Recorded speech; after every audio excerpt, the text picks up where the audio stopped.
Well, we saw the MasterCard Masterchip come into play this week, the new microcircuit card that MasterCard is using. And that's interesting because it accompanied the announcement of the INS getting $72 million in their budget to do a database for supposedly to detect illegal aliens, but they're going to make it available to all employers to check their employees with, which means they're going to be checking for social security numbers, and if you don't have one, you can't work. From what I understand, they're going to institute the card, so to speak, amongst certain age groups to begin with, and what they're going to justify this with is to stop the illegal immigration into this country. Yeah, that's what they're calling it. They're saying it's for our own good because we have so many illegal aliens and they're taking Americans' jobs. So they're going to use this as a way to screen all of us, not just illegal aliens, but all of us. And if you don't have a social security number, you won't work. Now then on the younger end of the scale, we've got them making mandatory, the inoculations mandatory. And we had a caller into the program this afternoon that said a nurse in our city, Indianapolis, had said they were now putting chips in children, babies, when they were born, if the parents wanted them. Now, it's already gone that far.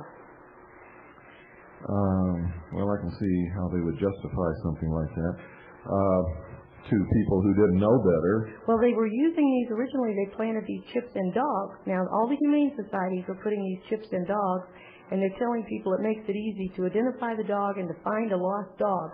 But I found an article in Maine where the police were saying this is the best police enforcement tool they'd ever had for going after the owners of stray dogs and charging them with offenses of leaving their dogs loose.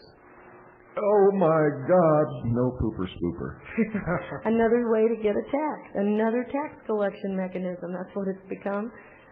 That's correct. Well, I love animals and I love dogs, but I'm not quite ready to give up my rights so that we can find Fluffy. Exactly.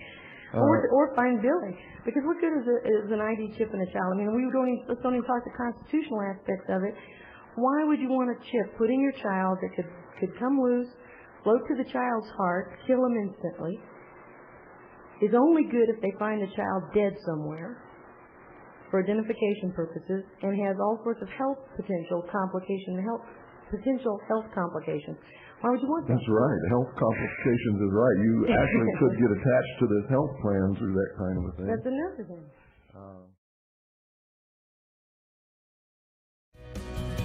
Microchips implanted in human bodies could transform the way we tackle many everyday tasks. Some workers in Sweden are already developing and volunteering to have chips injected into their hands. The technology can make some tasks easier and reduce the amount of personal items employees need to carry. John Blackstone looks at the controversial trend and how it could put your privacy at risk. In a Stockholm business complex, employees gain access not with key cards, but with a wave of a hand. This is something that you can use just like a key badge. At a recent tech conference, Hannes Sjöblad explained how a microchip implanted in his hand makes his life easier. It replaces all the keys and cards that used to clutter his pockets. I use this many times a day, for example, to unlock my smartphone, to open the door to my office. Sjöblad calls himself a biohacker. We biohackers, we think that the human body is a good start, but there is certainly room for improvement. The first step in that improvement is getting a microchip about the size of a grain of rice slipped under the skin. Suddenly, the touch of a hand is enough to tell the office printer this is an authorized user. It felt pretty scary, but at the same time it felt very modern. The microchips are radio frequency identification tags, the same technology widely used in things like key cards. The chips have been implanted in animals for years to help identify lost pets. Now the technology is moving to humans.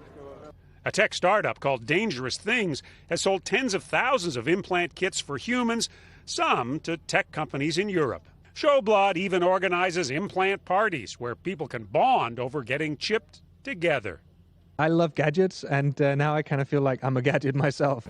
Even a car door can be tweaked to open with a touch. But each touch leaves a digital footprint, and that can compromise privacy. It also seems to be one thing if retailers can track me on my phone to see if they can get me to buy some socks or underwear. It's a different thing if my employer can see where I am, see what I'm doing when I'm off the job. This is serious stuff. We're talking about a nonstop potential connection to my body. I can't turn it off. I can't put it away. It's in me. That's a big problem. Even a dedicated biohacker has concerns. It's very easy to hack a chip implant. So my advice is don't put your life secrets on a chip implant. Somebody put an implant inside me. I found it this morning. Back in 2004, the Manchurian Candidate suggested a future where humans are chipped and controlled. We have been warned. It's about educating the people and giving every person the tools, not only how to use the technology, but more importantly, when it's being used against you. But biohackers also predict the next generation of chips will save lives by monitoring health and fitness. For now, being chipped means never having to say you're sorry you forgot your key card. For CBS This Morning, John Blackstone, San Francisco. I'm fascinated by this. I've always thought it was the future, that it would carry your medical records, that it could track your fitness, that you could buy your groceries with it. Right, like an Apple Pay or something. I'm all in. Yeah. I'm skeptical. I'm scared of becoming a cyborg, but if you guys go first, I'll join you.